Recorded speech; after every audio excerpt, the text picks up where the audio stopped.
যখন কোনো মানুষের মৃত্যুর সময় উপস্থিত হয় তখন তার কাছে 4 জন ফেরেশতা এসে উপস্থিত হয়। প্রথম ফেরেশতা তখন আসে যখন তার আত্মা নিঃশ্বাস পর্যন্ত চলে আসে। তাকে প্রশ্ন করা হয়, আজ তোমার শক্তিশালী শরীর কোথায় গেল? যখন আত্মা পুরোপুরি বের হয়ে যায় তখন দ্বিতীয় ফেরেশতা এসে বলে, আজ তোমার দন-দৌলত কোথায় গেল?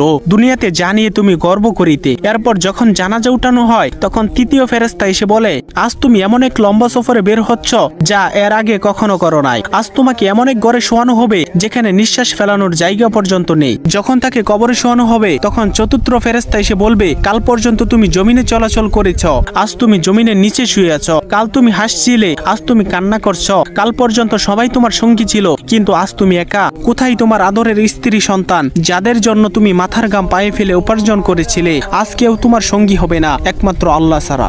আপনি যদি আল্লাহ তাআলাকে ভালোবেসে থাকেন তাহলে ভিডিওটিতে একটি লাইক এবং চ্যানেলটি সাবস্ক্রাইব করুন এবং আল্লাহ তাআলার নামটি কমেন্টে লিখে যান।